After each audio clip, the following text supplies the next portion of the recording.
Hello and welcome to the week ahead with me, Fiona Cincotta, Senior Market Analyst at City Index.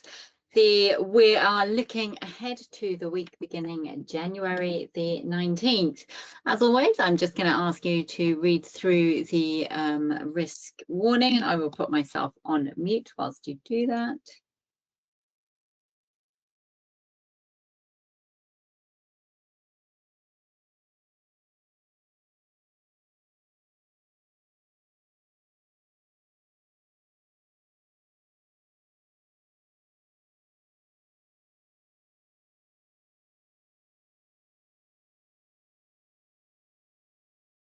Excellent. So let's get going. As always, we just start with a quick look through as to what's been going on in this past week and where we are. Basically, the S&P 500 and the Dow Jones both reached record highs this week, though they have just eased off those record highs and to potentially end the week flat.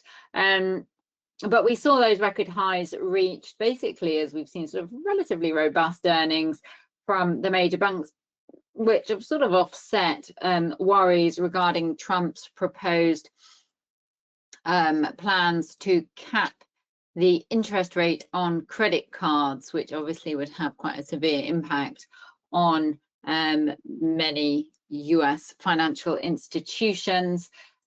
We've also seen that we saw strong earnings from the Taiwan semiconductor manufacturing company, which helped to alleviate some of those worries around tech valuations. Interestingly, as I mentioned, we saw record highs in the S&P and the Dow, but not in the NASDAQ. So, and that has been because there's been this sort of like ongoing rotation that we've seen away from tech stocks into growth stocks. But as I said, that did just pause a little bit following the Taiwan semiconductor manufacturing company's earnings, which were released on Thursday. As far as data is concerned, core CPI, that was the main focus this week. That came in slightly weaker than focus at expected at 2.6% year on year. Normal headline CPI was at 2.7% in line with forecasts. Other data that we saw was retail sales were stronger than expected. Jobless claims were also stronger than expected. And as a result of that, we did see the market actually rein in Federal Reserve rate cut expectations. Now, there's no rate cut expected in January. There never has been. Well, there never has been. There hasn't been since it's been in focus. Focus has been on April, and expectations are now that the 67% priced in that the Fed will leave April rates unchanged. That was up from 37%. So that is just putting a little bit of pressure on stocks, but this is the S&P 500. We've seen this sort of, upward momentum, upward trend since, well, I mean, since back in April, but the recent low back in November, and just trading below those record highs. Momentum's a little bit soft. 7,000, that's the key level. We did see an attempt to get there at 6,996 record high, but 7,000 is the level that bulls will be watching. Just having a quick look at what's going on as far as the dollar is concerned. Dollar's trading up around 6 weeks highs, which has happened as a result of this sort of, reining in of rate cut expectations and more upbeat data, as well as weakness that we've seen in the yen has helped drive the dollar higher. Moved above this 200 SMA now and the 50 SMA. So next level that we'll be watching out for on the upside will be that 100 round number, and then also the highs that we saw in November, which was 100.39, 100.4. So there'll be levels to watch there. Geopolitical tensions, obviously they have been playing out this week. Interestingly, just let's have a quick catch up on oil prices, because this is the one where we've seen those geopolitical tensions really play out because of Iran. So Venezuela was very much not in the headlines this week. Focus very much on Iran, the domestic protests there, Trump getting involved, threatening US military involvement. However, if he said if protesters weren't treated humanely, and apparently he had received word that there will be no more deaths or executions, should I say, of protesters, which means that the US has stepped back from the likelihood of imminent military action, which means that the risk premium on oil, because obviously the concern here, it's an OPEC country, is that oil supply could be affected, which is what drove the oil price up from this low here, which was on the 8th of January, 7th of January. So this is sort of, with concerns regarding Venezuela, or the announcement of the Venezuelan reserves being released to the US, or 50 million of them potentially. And then we saw those concerns over Iran push the oil price right up to that 62.45 level, right onto the 200 SMA, broke out of this downtrend that we'd been in since July. And then on the news that actually fears are calming surrounding that meant that we saw the oil price fall, I think it was over 3%, to come back to below the $60 a barrel level. Now, obviously, attention will remain very much on what's going on in Iran. Any sense of the situation re-escalating could see oil prices surge higher.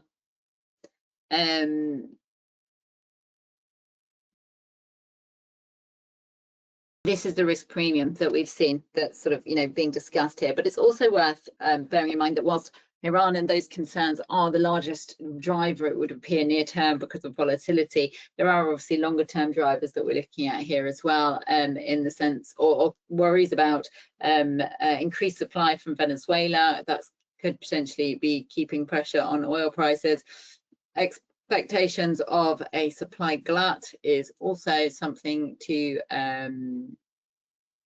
that could keep pressures on prices. And then also the inventory data this week was weaker than expected, showing a 3.4 million barrel draw compared to an expectations of a 1.7 million barrel rise. So those are what we're going to be watching out for next week as far as oil is concerned, geopolitical tensions, any announcements regarding Venezuela, any ramping up of tensions with Iran could send oil prices higher once again. As far as charts, are concerned, we need to see oil rise above that 60 level, get up to that 200 SMA at 62.30 now. That's key. On the downside, support there is seen around the 56 level, which is the low that we saw in January, and then also below that 55, which is the low we saw in December. So that's, and I guess the other one to be talking about is, let's have a look at what's going on with gold, because gold also rose to fresh record highs this week. Interestingly, it's just trying to break out of this rising wedge. So, if it sort of does meaningfully break out, then that would invalidate the reversal pattern. It's usually a reversal pattern, the rising wedge. So that would be invalidated, but it's not really breaking out with any sense of meaning or aggression. So just something to be watching out for there. In order for it to be breaking down to the downside, you need a break below around the 4,400 level. So we are still some way away from that. But gold has risen to record highs. We've also had, because of not only the uncertainty surrounding geopolitical tensions, but we've also had this uncertainty surrounding the question of the Fed independence after Trump, after we reports that the Department of Justice is investigating President Federal Reserve Chair Jerome Powell, which, they're saying it's for a renovation of the Fed headquarters. Fed Powell is saying it's because he hasn't cut interest rates quickly enough. The independence of the Federal Reserve, or central banks generally, is extremely important to confidence in the market. We've had central bankers across the globe stand up and support Fed Chair Powell. Trump has backed down, saying that he wouldn't want Fed Chair Powell fired anyway, which has helped to bring some relief to the market, but not a huge amount. So that has just meant that we've stopped seeing the gains, at least in the gold price, and obviously the repricing of Fed rate cut expectations has also meant that we're seeing that price there. So I mean, these big themes are what gold's going to be watching next week, as well as obviously some data points, but the data points aren't massive for gold. They're US GDP and also PMI data at the end of the week. But I think the main focus here for as far as markets are concerned is going to be actually Davos Economic Forum, which is next week. Now, normally Davos Economic Forum isn't a massive market mover. It's a good sort of backdrop and background information, but it doesn't tend to be a market mover. However, we have Trump speaking at the forum next week. I believe it's on Wednesday. And given the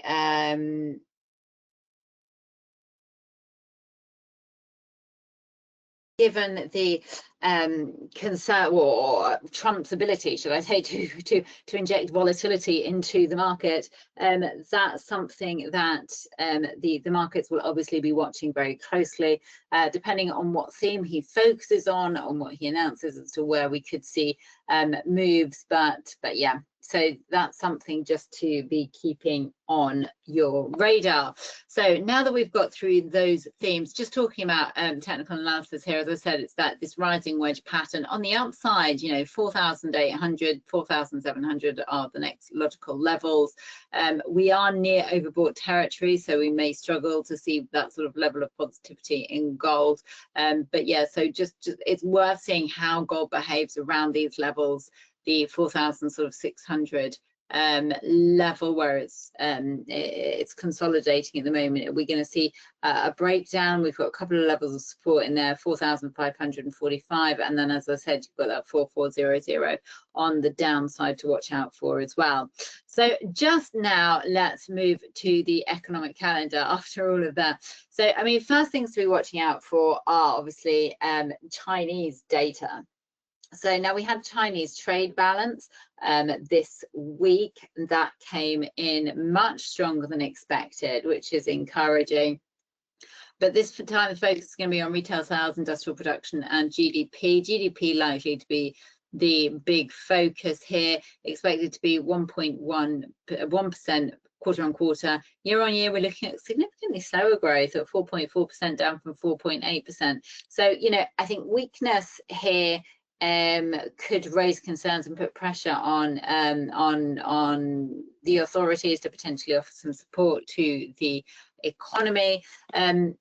Obviously worth watching oil when we talk about China, because it's the world's largest oil importer. The other one to be watching out for as well is the Aussie US dollar is a good proxy. Stronger than expected data, potentially we could see the taking out of this level here. That's the 67, just testing it right now. If we can get above there, then that's going to bring the 67.60 into focus on the upside. We can see this sort of on the downside, this is a really key level, 66, 63. So weaker than expected data. And if we get a break below there, especially given the strength that we're seeing in the US dollar right now, then we could see that come down to the 66 level here, which was the low that we saw just in the middle of December. Hang Seng is the another one to be watching out for as far as this is concerned. So this is the Hang Seng here, just having a look. Not really being able to get above that level there. We're just testing it as at the moment. We're seeing this, the uptrend is still intact, but we're sort of seeing some problems getting above that 27,200. Buyers will need to get above that level in order to extend the gains towards the 28,000.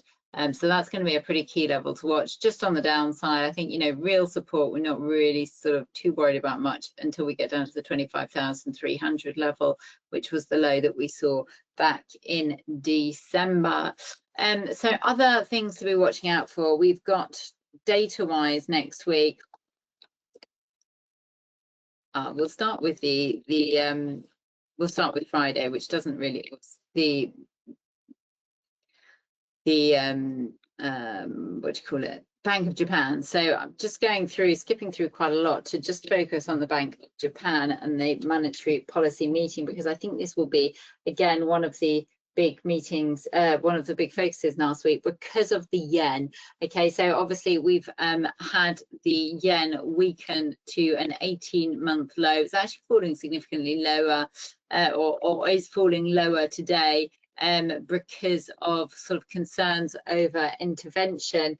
But basically, just with regards to the Bank of Japan, they left it interest rates they raised interest rates in the December meeting by 25 basis points, and that took it to 0.75%, marking the highest level for rates since 1995. Now, this move was expected by the markets and was also sealed by a unanimous vote from the BoJ committee, which marks a change from the divided votes in previous meetings. Is also that was the first rate increase since January 2025, as the central bank moves towards normalization after decades of ultra loose policy. In this meeting coming up this week, the Bank of Japan is widely expected to leave rates unchanged at 0.75%, and that's basically, we're not really expecting rate hike from the BoJ until the June wage data and inflation developments. But it's worth keeping an eye on movements in the yen. And I say this because we've also got this idea that Prime Minister Senator Kiichi is considering or is planning to call a snap election, potentially dissolving Parliament next week, and calling a snap election in February.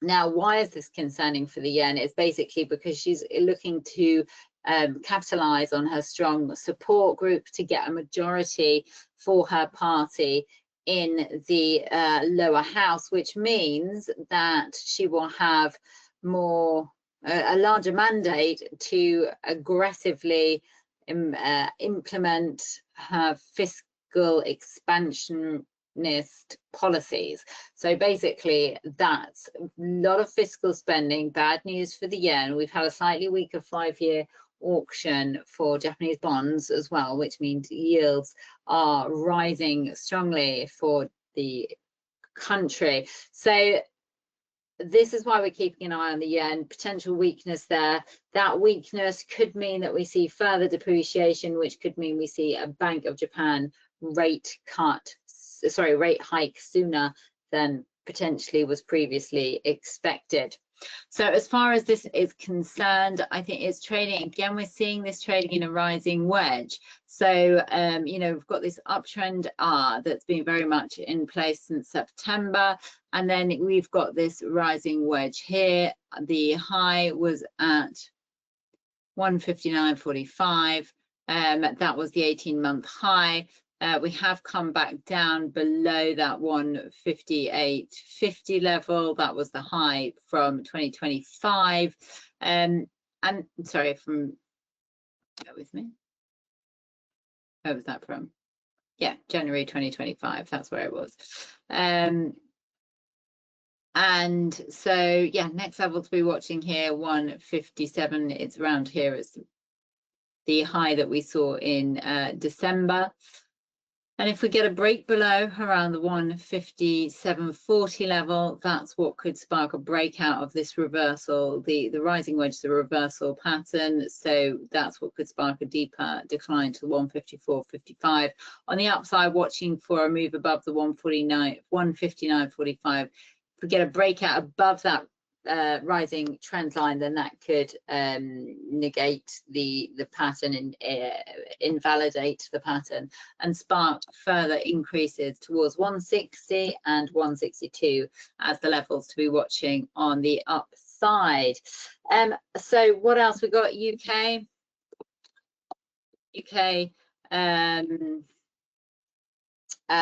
We have UK CPI data, inflation data. So inflation is expected, well, we don't know yet. There are no expectations out yet, but they will be coming. Just as a reminder, what happened in December, we saw that inflation came in at 0.2% month on month and 3.2% year on year. So this was weaker than expected. we've also heard from the Bank of England that they expect the inflation rate to fall towards neutral in the first part of the year, towards mid-2026. Which is faster than initially expected. So that does mean that if that is the case, the Bank of England could potentially cut interest rates more aggressively than what the market initially thought. So this data, I think, will be really key, especially given the fact that we saw, for example, GDP data this week, and while it was 0.3% quarter on quarter, which was stronger than expected, actually, when you look underneath those figures as to what's been driving that gain, it was very much one-offs, like the return to production from Jaguar Land Rover after the cyber attack.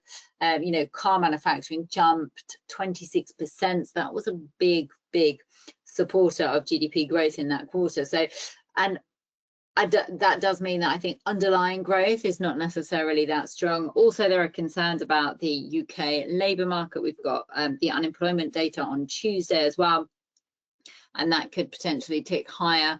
Weakness in the jobs market, sort of slow, stagnant growth does mean that potentially the Bank of England will be cutting rates more aggressively, particularly if this inflation piece comes through weaker than expected. And as a result, we're seeing some weakness in the pound US dollar. Obviously, this is to do with the US dollar strength as well, but we're just trying to break through this 200 SMI here at the 134 level. I think below that we've got 133.50 as a support, and below there we've got 132. So these are the levels to be watching on the downside. I think the outlook for sterling is potentially a bit weaker across this coming year, especially if we do see some US dollar strength return. Just on the upside, I think, you know, we've got the rising trend line here around the 134.50 is a level to be watching out for on the upside. And above that, we really need to rise above the 135 in order to create a higher high. Just quick look at what all this means for the FTSE. FTSE's had a phenomenal 2025 and a strong start to 2026. Trading at further record highs. A couple of things supporting this. I mean, miners have been a big driver of the FTSE rally, up 18% the sector over the past month alone. And that's basically as we're seeing metal prices rise. So not only the precious metals were at record highs, gold, silver, but we also saw industrial metals rise as well. We've got copper trading at a record high as well. This is all great news for those heavyweight miners. Obviously, we've got the Chinese data on Monday, so if we do see some weakness, that could see this just come off a little bit, but we are in overbought territory as well, so that's something to keep an eye on. Yeah, on the FTSE has also been supported by that rotation that we've been talking about out of tech into cyclicals, defensive stocks, as we got geopolitical tensions ramping up across the globe. So this has all been really supportive of the FTSE, which is very light on tech stocks, which has in the past been a problem, but not so much anymore. So immediate support on the downside is that 10,000 level. That will be the one to be watching out for. But I mean, we're not getting a lower low until we take out 96.20 here, which was sort of, you know, the December low that we saw. So on the upside, 10,300, 10,500, they are the next logical levels. Just watch for that overbought scenario.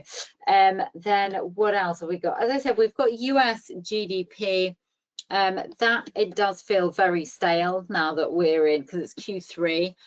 We're now in what, you know, Q1 of 2026. That feels really stale, so I wouldn't necessarily see that as a major driver. We do also have US S&P PMI data, the composite PMI, and that's much more timely than the